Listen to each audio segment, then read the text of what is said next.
Hello, everyone, and welcome to Breadcrumb. This is a podcast about the clues left by success and failure. I'm your host, Mary Galkowski, and today we are joined by Noelle Woodhead, founder and CEO of 21B Consulting. Noelle, it's so great to see you and have you on the podcast today. How's it going?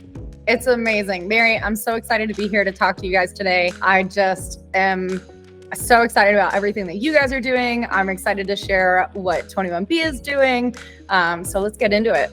Awesome. Sounds great. All right, Noelle, can you share a bit about what inspired you to focus on helping franchises with technology transitions at 21B Consulting?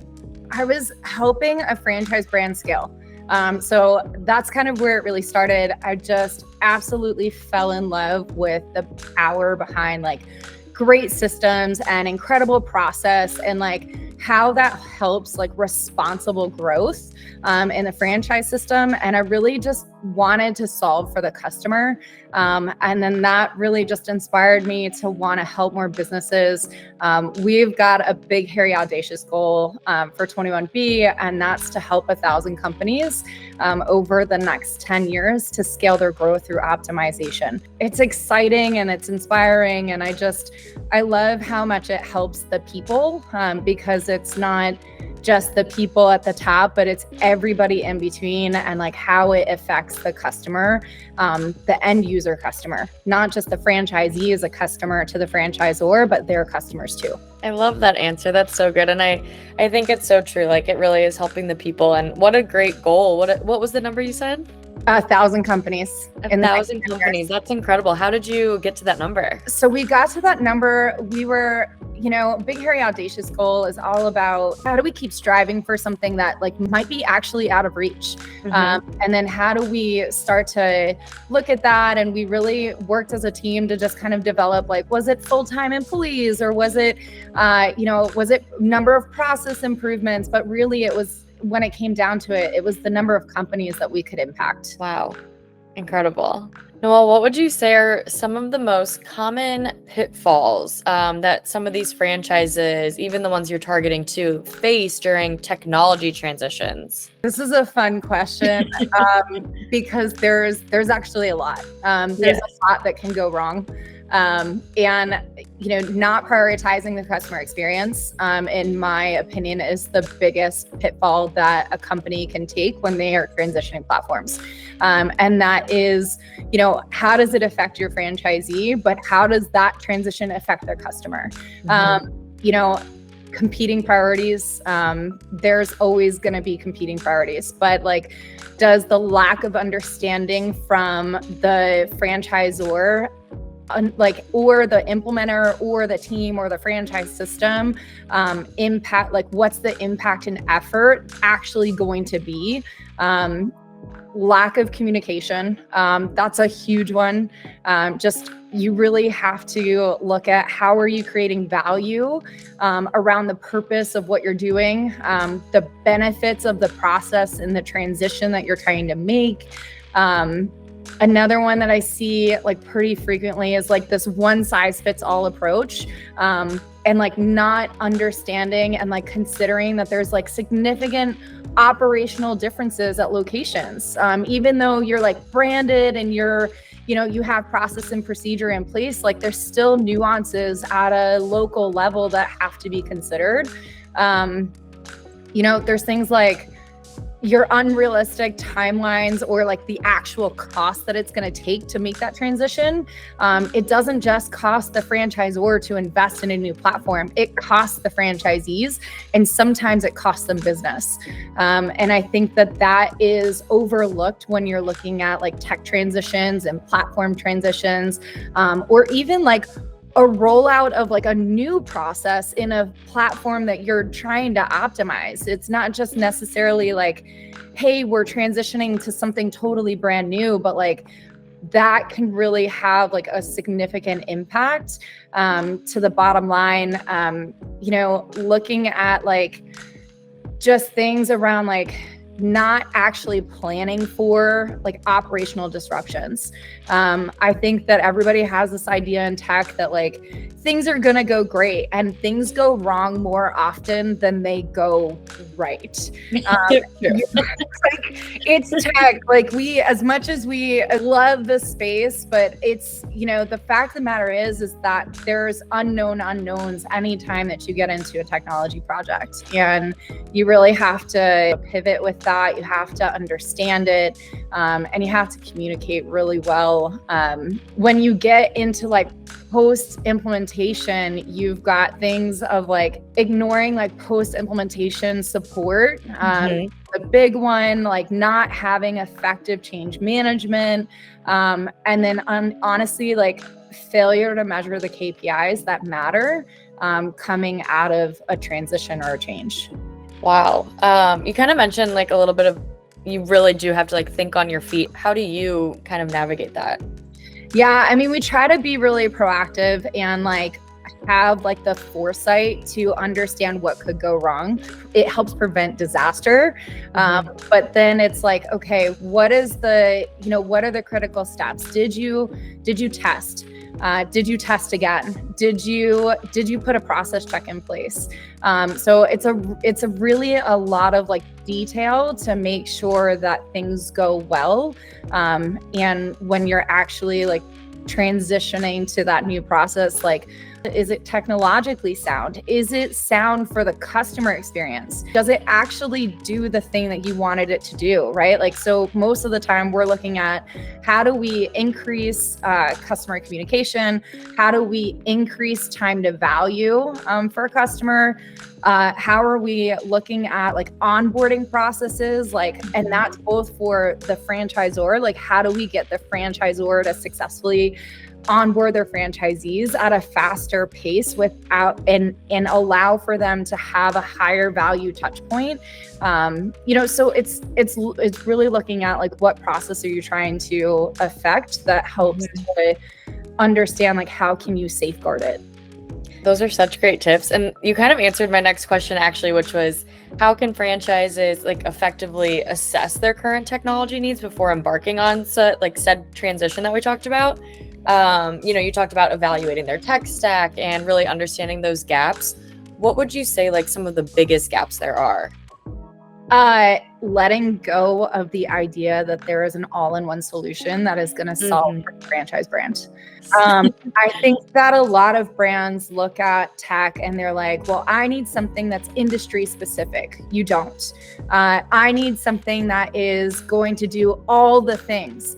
You shouldn't. Because in technology, like there's verticals and those companies are really amazing at what they do. I think that there's incredible power in having like a unified source of truth. And, that should be the CRM. It should absolutely be the CRM for the company, both for the franchisor, for the franchisee. How does that, get shared out? Like those things are really important. But really running like a clean software analysis, right? Scorecards, we do scorecards. So that's really important if we're coming in and helping like a company understand like, what do you actually need it to do? Can it provide the requirements that you need? What are the non-negotiables? And then you score it out, right? And that helps that software exploration go a little bit faster. Having a third party like 21B Consulting come in and support that is, we touch a lot of platforms and integrations. So it helps to have an industry expert who is not just in the vertical that you're in as an industry and franchising, but like can actually help guide the decision making before you sign the dotted line and get stuck with a system that doesn't meet your needs. Absolutely. What role would you say like communication plays ensuring like a smooth tech transition goes across multiple franchise locations then? Communication it's vital. It's the most critical piece that is in a technology transition is how you're communicating, what you're communicating, and also like being incredibly candid and transparent. you've got to be able to build in to where your franchise system has a say, that they're a part of the process. If you're building a new system in a silo where like you think you know what's best at the corporate level and not including pilot groups and not getting buy-in from the franchise system, if they're not involved in the process, they will not embrace the change. And then you're going to see this just like full process, like that winds up in like adoption failure because you don't get buy-in, and you get buy-in by communicating regularly, transparently, and understanding that like delays happen, but your franchisees have to plan for resources for training and support and transition. And that communication lets them do that. How do you make them feel more involved and communicate with them that way so that they really can embrace that type of change? Yeah, I think it's really important to have a pilot group that's involved in the development process. Looking at what are their pain points? How do we solve them? What is the system not solving for today that it needs to solve for tomorrow? Really understanding those critical pieces from the franchise network. Usually when like you're seeing like a new system come in or you're looking at that new adoption, it's because the current system's not going to meet their current needs. They've either outgrown it or it's not expanding with them. Understanding what does scalability look like when they're at 50 or 100 or 250, and like, will the system actually support that level of scale for the future? Because you don't want to be changing systems in a franchise. When you start changing every 3 to 5, like 3 years, 5 years, like It's really hard on the franchise system. Yeah, I can definitely see where that would be kind of challenging because you may be used to something once, but once something does change, it is probably so crucial, to have that communication process where everyone is just completely 110% on board with what those adjustments are, for sure. Yeah, and you've got a wide variety of tech savvy and not tech savvy. So you have to understand like who's your audience. True.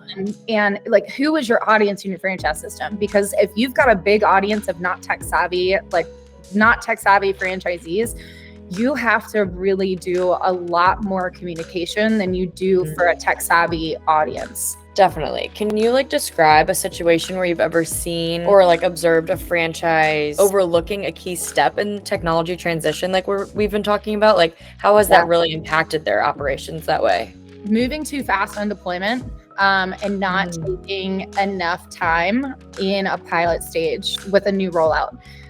So this particular situation, there were competing priorities, right? There's a financial driver, there's a contract that's coming to a close, that's coming up for renewal, right? Those things start to creep in and start to create unrealistic timelines. Financial competing priorities of hey, we don't want to be paying for these two systems. What happened with that is it went into a really fast rollout at year end. And year end, in my opinion, is the worst time to roll out a new system because people are taking off for Thanksgiving. They're at home with their families over Christmas. They're trying to focus on year end planning. It is one of the worst times that you could roll out a new system. So thinking about when is the right time in your franchise system to actually support a transition. But what that ultimately resulted in was a lot of really upset franchisees, a level of frustration that was just through the roof, really very reactive training and support strategy, right? So now as a franchisor, you're now investing all of this extra time into support and training that could have been better. It could have been facilitated in a different way. But what that ultimately hurt was months of adoption challenges. It ultimately affected the financials for the FDD. And wow. That's a huge impact to the franchisor. Because when you stop being able to capture the financials properly and you don't get system adoption and you're missing the mark on just because this one part of the process isn't being done right and it's not being monitored. It can have an outflow effect that impacts ultimately their FDD. Oh my gosh. So I guess my next question is more so like warning signs. Like what red flags do you see that a franchise may be heading in a, wrong direction or running into a difficult or failed tech transition? I mean, we touched on a lot of this already, but I think like lack of stakeholder alignment, right? Okay. So that's a huge one. If you don't have stakeholder alignment, and what is happening in the executive team versus what's actually being communicated in the franchise system, then you've got like the ops people who are stuck in between, that are like trying to balance both of those things. I think that's a huge red flag. If you've got overly complex or like an inflexible technology. And I've seen both sides, like where a system's like so big that they don't know how to optimize it, or it's like, where do we even start? Right? Understanding that like you do have to take a phased approach to continue to evolve the system. Once you do that first tech deployment, that's not where it stops. I think viewing technology as a product is a huge mind shift that will help make sure that you're not going in a failed direction with the technology. There's other pieces around like, we just talked about like unrealistic timelines and budgets. But I think resistance from the franchisees, I think that's a time where the franchisor needs to take a pause and really look at what they're doing. And is it in the best interest of their client? Is it in the best interest of their clients' clients? And having a customer-centric focus. So if you're going into a tech change without a customer-centric focus, I think that you're probably setting yourself up for failure from the start. Interesting. So you also touched too on like how everyone learns differently, and now we talked a little bit about definitely pitfalls and how that can, definitely lead to failure. Yeah. Kind of shifting towards more like successful best practices then, what would you say like are best practices you recommend for like managing the training process for like a tech rollout like this? And like, how can that really help each person understand individually? Yeah, I think that there's a lot to be said to understand who you're training. Doing a survey of the people that are actually going to be affected by the change, understand how do they learn.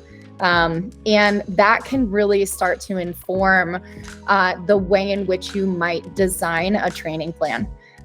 Training plans they're for us, we fully customize our training plans. They're fully tailored because it's not an out of the box solution. I think like understanding who the franchise system is, what's their culture, what's their resistance or their embrace for change. Those things can start to help inform what a successful training plan could look like. And I think, I don't think anything should be off the table. We're in the digital world of Zoom, but there's a lot to be said for in-person, on-site training, and being able to develop those opportunities and say, hey, we're gonna host a 2-day or a 3-day training can sometimes be the difference between successful or failed deployments.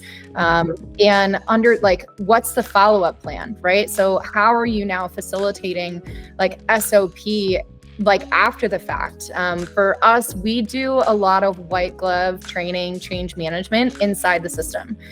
So we've got tools and platforms that we use that follow it kind of roadblocks process initially until they really learn it. Because for us, like when we're looking at process change, that process is in place for a reason, right? You're clicking that button or you're filling in that form for a reason, and that's driving behind the scenes process or KPIs or automations or all of these other things that go along with a system change like that. So we get really tight on the way that we're utilizing like AI and support systems like Supert or Tango that help us build process in place so that when they get stuck, they can be self-sufficient so that they're not heavily reliant on the franchisor to continue to provide that service to them over and over again. And I think that things like that really help architect like a successful training platform long term that like helps them when they're inside the system. Absolutely. And you talked about more like system integration too. Like, how does that play in ensuring a franchise's tech transition and making that successful too? Can you talk a little bit more about that? I know you talked about like architecting like scalable processes that support that long-term scalability, but could you kind of, speak to that just a little bit more too?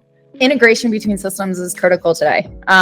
You have to have the right data, and you have to have the systems have to be talking to each other. And a lot of platforms have open APIs, and understanding what you can do with that and how to facilitate that, and how do you keep your franchisees operating inside the thing that they have to be in and day out without having them to go to all these different platforms, because just behind the scenes, the process is running. That's the ideal. So when you have tight integrations and you're utilizing the right systems that support the right processes, and those systems are highly integrated and they're informing each other, and you're looking at and there's a centralized piece, right? What's the centralized source of truth? That really helps to drive success in the way in which the total operating system is set up for success and scalability and optimization in the future. Interesting. What KPIs should franchises monitor, post the transition to ensure that new technology is performing as expected? Franchise systems are all a little different, but I think that when you are, generally speaking, everybody's looking at conversions. Everybody's looking at, they're looking at whether you're running a free eval process or a paid initial consultation. Are the conversion metrics looking correct? Are they reporting payments? Are they reporting revenue? Are there open invoices? I mean, these are like easy things, but when there's a zero, there's a problem. So if you're pulling KPI dashboard reports and somebody's got a zero for a couple of days, or something looks low compared to how they typically perform, right? What's the look back? What was 30 days ago compared to now? Are they trending in the same direction? And are you looking at process checks, process improvement? Are you doing spot checks?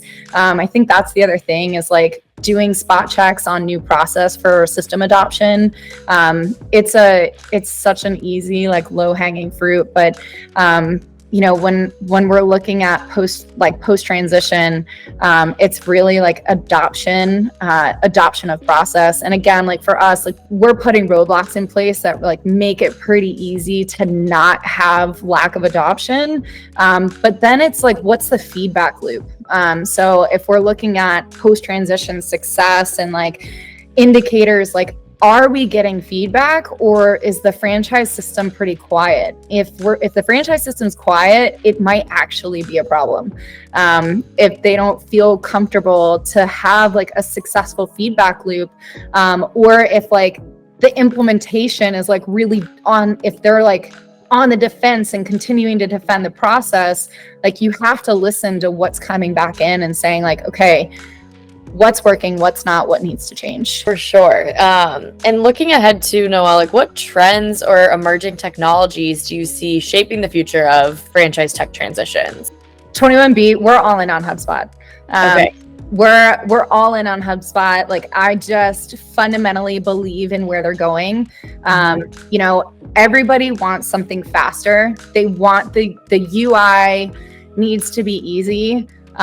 So really looking at how do you get easy, fast, and unified inside of a centralized system? That technology is moving in a direction of supporting a centralized source of truth that is marketing and sales and customer success. And that's the thing that I think you have to look at as far as where is tech going? Tech is moving to a fundamental shift focusing on like customer centric business practice. Retention happens in customer onboarding. That's where retention happens. A lot of companies are focused on marketing and sales, but like they have to start investing in what does success look like for customer retention, proactive customer success versus like a reactive customer service. Platforms are starting to get ahead of the game and starting to realize that like we are moving in a customer centric environment. I think that the development of AI agents and AI co-pilots is going to completely shift the way in which we're using technology. And if they are not being embraced or explored, you are already behind the 8 ball. That's a huge shift. And, you know, one of the reasons why like we're really looking at HubSpot and like just investing that platform as like a centralized source of truth is because of what they're doing in AI. And they're doing it responsibly and they're scaling it responsibly, and they're, you know, they just announced like agents.ai, which is like, it's going to be the way of the future. And you're going to have a organizational chart that has AI agents instead of people. And that's where tech is moving. You know, I think some other things just like coming up in tech right now that's going to really shape the future is the way in which we're making decisions.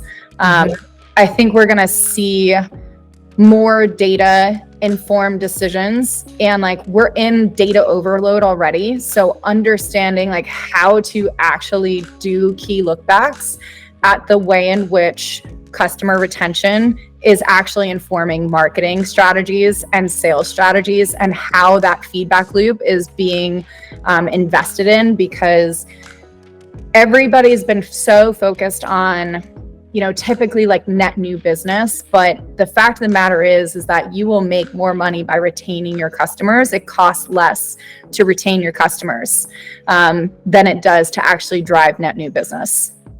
Yeah, definitely. And you touched on AI too. And I know so many people are so cautious about it. I'm so fascinated by it. It's absolutely the way of the future.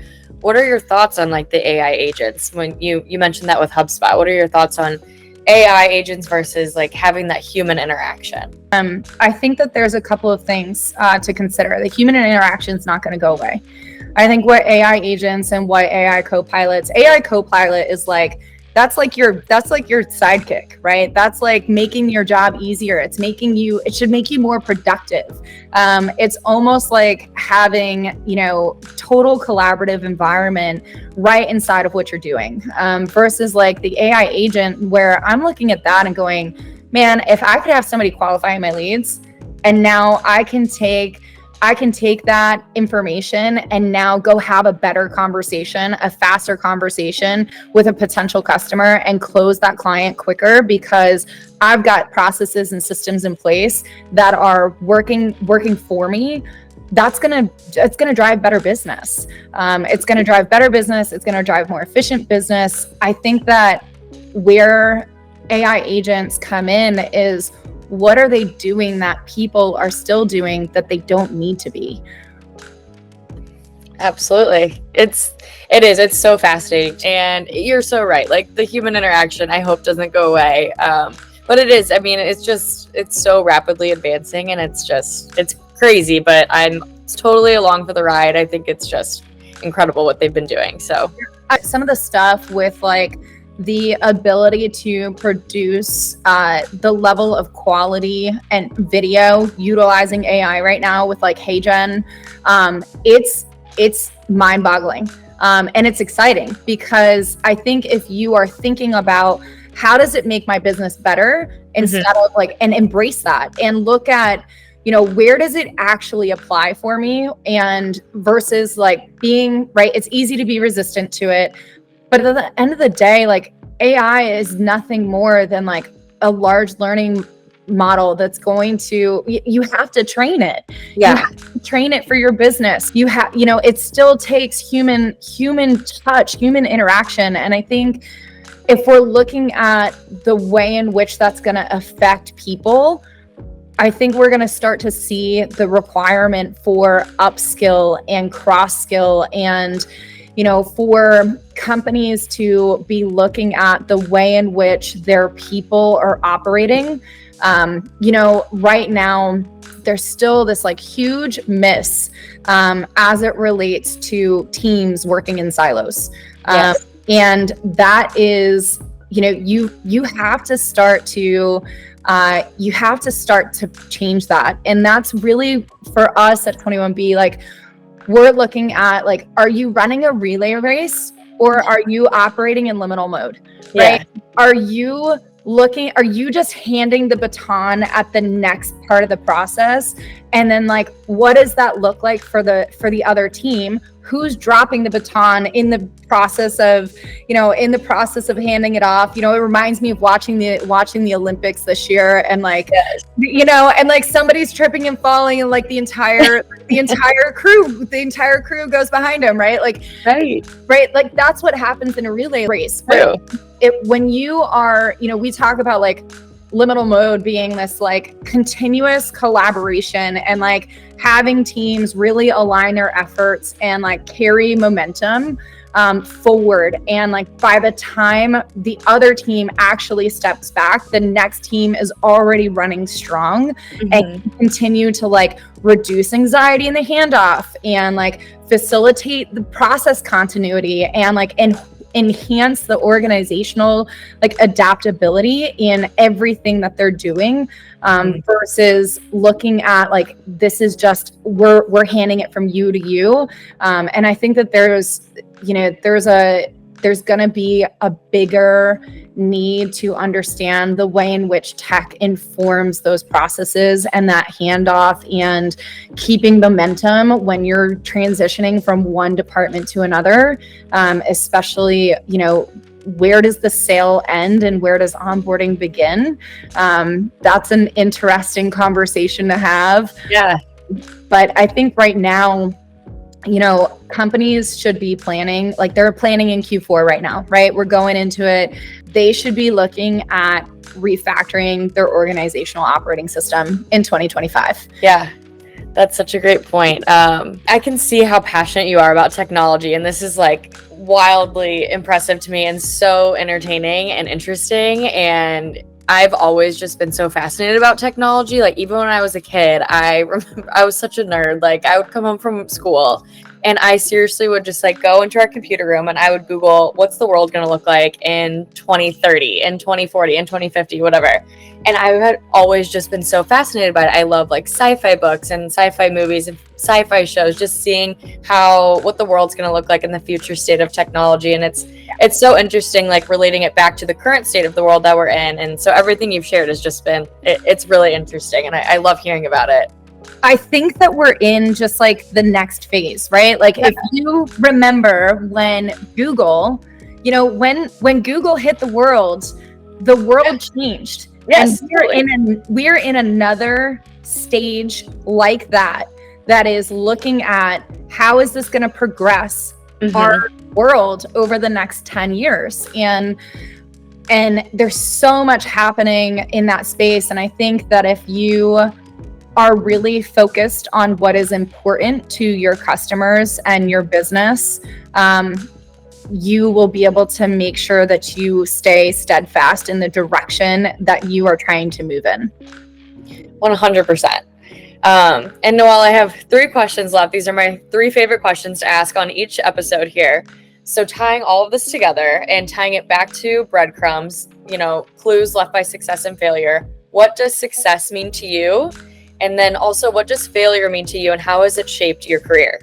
Yeah, great questions. Success for me is, did we improve the lives of the people that are stuck operating in the system on a day-to-day basis? If the answer to that is yes, then like that's a win. Did we improve the customer experience? Did we improve onboarding, time to value? Did we architect processes that supports responsible scalability? And I think that there's a key there in responsible, because companies can grow too fast especially if they're using tech to do it. Did we save the company money in the long term? At the end of the day, it's all about, everybody's in business to make money. So did we save them money? Did we save their team time? Did we increase the communication to their customer, whether that's the franchisee or the franchisee's customer? So I think that when I look at success, those are the questions that I'm asking when we look at establishing, was this successful? Your question about failure is really interesting because I used to take failure really personally, right? I was so I'm so dedicated and I just want it to be right. And, I think that for me, it was really easy to just shoulder the burden of my entire team if something didn't go right. And just this deep level of empathy for the people that it impacted.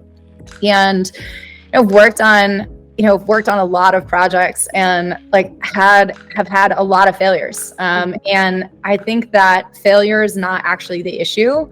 I think that it's not learning from the failure. So what does that mean for what are you going to do differently next time? Are you going to allow that to I don't allow that to be limiting anymore, and really look at failure as we're trying and we're growing and that there's opportunity and turning that into the positive piece. I think that that's really reframing my view of failure has not just shaped my career. It's shaped who I am as a person, and looking at you got to take a chance sometimes. And if you don't take those chances, you're never going to grow. Those were incredible answers. Thank you for sharing that. I love that. Those are some great quotes in there too that you have. Those are awesome. Thank you so much for sharing. And Noelle, my last question here, just to wrap us up, and kind of a bonus question I always love to ask too, a more fun question as well. Outside of, the franchise industry, 21B Consulting, what are your hobbies, your passions outside of work? So what does a typical Saturday look like for Noelle? Yeah, that's a great question. So it definitely depends on the season. Sure. But if I'm definitely, on a Saturday, I'm listening to music. I absolutely just love all different kinds of genres of music. So there's always music happening in my house. You probably can't hear it right now, but it's in the background. Who are some of your favorites? So I've got some interesting ones.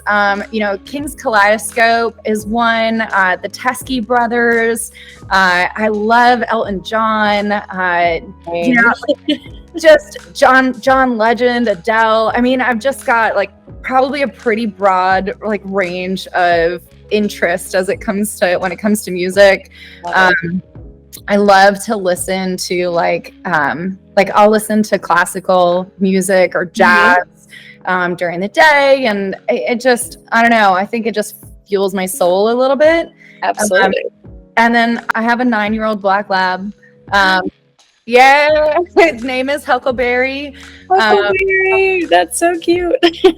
He keeps me busy.